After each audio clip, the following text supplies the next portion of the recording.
Las partículas no pueden ser ondas. Primer principio, en un mundo de partículas siendo a su vez extensas ondas, su ruido común, producido por las interferencias mutuas impediría la ejecución, manifestación y medida de las propiedades de cualquiera de ellas.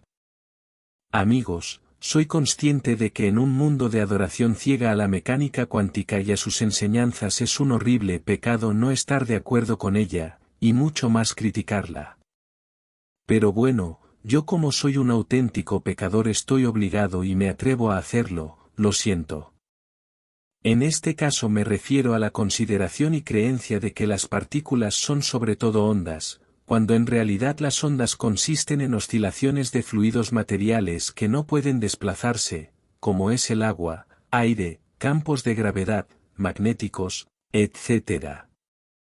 Eso sí, las partículas y cuerpos que se desplazan pueden producir ondas en el medio fluido en que se desplacen, porque le imprimen o dan fuerza que les obliga a la oscilación.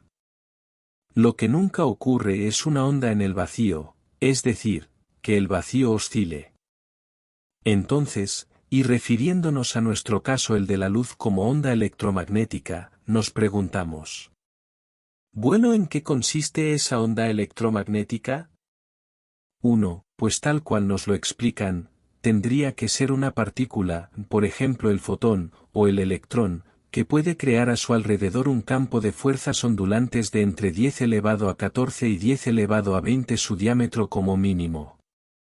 Es decir, y llevándolo a nuestro nivel, es como si una pelota de golf produjera un campo de fuerzas a su alrededor superior a nuestro sistema solar, de tal modo que esa pelotita pudiera mover a otra, electrón, que se encontrara fuera del sistema solar.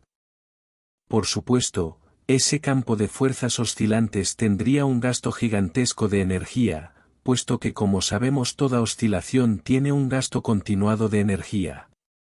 Pero claro, un buen amante, no creyente, de la cuántica podría aducir que todo es posible, ya que en mecánica cuántica hemos visto cosas más extrañas.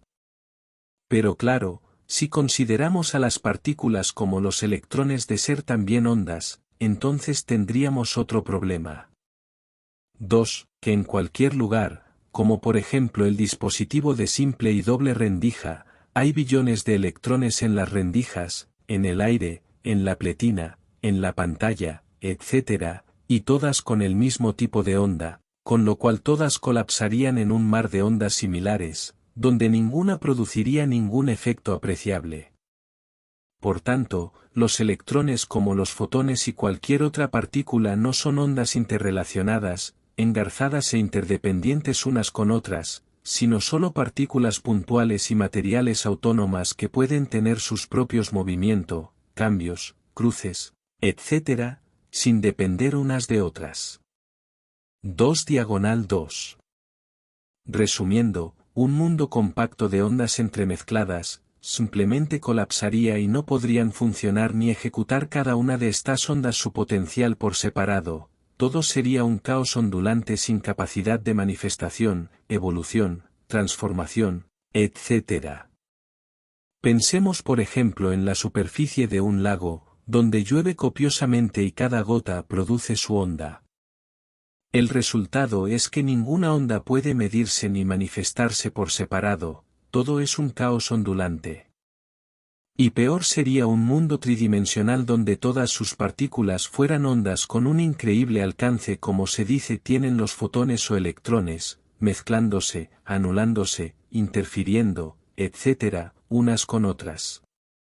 Y sobre ello es lo que se explica y muestra el experimento de la aguja que os expuse anteriormente y que pueden ver en los vídeos que acompaño, es decir, las partículas son solo elementos materiales, puntuales, autónomos y libres para relacionarse entre ellos sin una gigantesca cáscara o campo ondulante que les condiciones, interfiera, colapse, duplique, superponga, etc.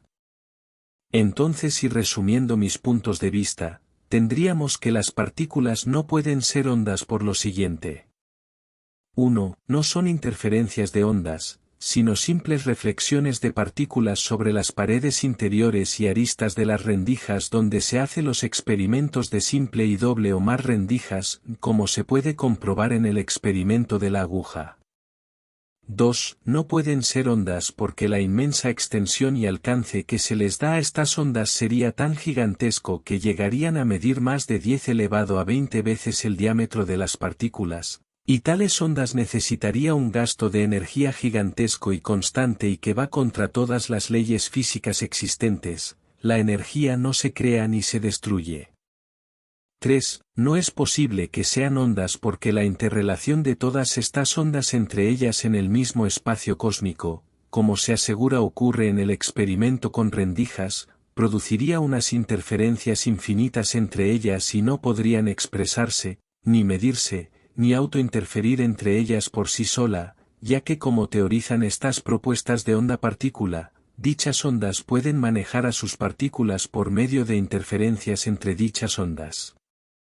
4. Si las partículas fueran las ondas que se propone con los experimentos de rendijas, todas y cada una de las partículas onda llevarían consigo una gigantesca cáscara ondulante que iría haciendo interferencias con todas las demás que habitan el espacio cósmico, sometiéndolas a una constante oscilación caótica y cuasi estática y sin capacidad de movimiento rectilíneo o uniforme, de autodefinición, de automedida, etc. Así que no, las partículas no pueden ser ondas ni tener esa cáscara ondular que les impediría ser autónomas y moverse libremente. Bueno, por ahora nada más. Muchas gracias a todos.